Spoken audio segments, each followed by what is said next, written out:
Hello guys. Good morning from Philippines.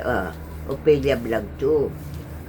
Ang masasabi ko lang sa inyo, mga guys, alagaan ninyo ang mga magulang ninyo, lalo na yung nanay nyo, tatay nyo, pag matanda na ito, na wala ng kakayang magsilbi sa anak, o alagaan nyo mga magulang nyo, wag nyo hayaang palaboy-laboy sa kalsada o ibigay nyo sa old age o maawa naman kayo sa inyong mga magulang porket wala nang kakayahan magsilbi sa inyo, lalong-lalo na yung nanay mo na nagdala ng 9 na buwan sa iyong sinapupunan at saka yung pagsilang napakasakit ng mag-anak.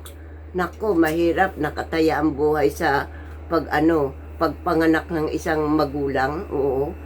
Kaya kayo mga anak, alagaan yung mabuti yung nanay nyo.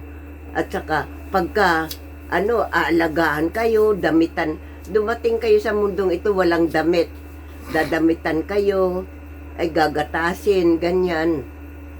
Halos lahat ng hirap ng magulang ang pag-alaga sa inyo, sa atin na mga anak, ay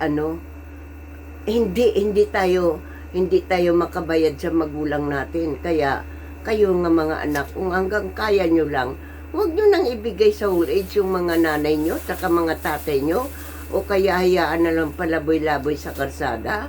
Huwag, kasi maawa kayo sa magulang nyo. Oo, kung mag-alaga kayo sa mga magulang nyo, matutuwa sa inyo ang mahal na Panginoon na nag-create din sa atin. Yung pag-aalaga sa mga magulang, yan ay tanda ng isang mabuting anak. Na mabuting anak na ang kapalaran niya magiging mabuti rin. Pero kung ayaw nyo mag-alaga sa mga nanay nyo tsaka sa mga tatay nyo, hayaan nyo na lang palaboy-laboy sa kalsada. Kawawa naman yung mga magulang nyo. Kasi hindi na kayo naawa. Samantalang kayo inalagaan din kayo ng magbula ng isilang. Sa pagsilang lang nakataya na ang buhay ng isang ina Oo. Kaya kung pwede lang mga guys, alagaan yung magulang nyo. Mahalin nyo ang nanay nyo at saka tatay nyo. Huwag nyo hayaang magpalaboy-laboy sa kalsada. Siyempre ang mga magulang hindi sila makakatanggi kung itatapon nyo sila sa sa mga matatanda roon. Hindi naman sila magkakilala doon Puro nakatunganga lang siya doon, mga matatanda. Oo. Samantalang kung dyan sa bahay, matutuwa ang magulang nyo kahit nandun lang sa isang tabi pag nakikita kayo sa lahat ng oras. Yan lang guys ang masasabi ko. Motivation message po yan. Wag niyong hayaang magpalaboy-laboy ang magulang niyo sa kalsada.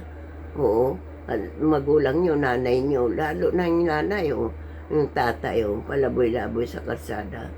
Maawa naman kayo sa mga matanda. Wala na kakayahan magsilbi sa inyo. Ganunin na lang ninyo. Yun lang guys ang masasabi ko. Yan guys, Maraming salamat guys, i-subscribe nyo lang ako sa YouTube. Maraming salamat.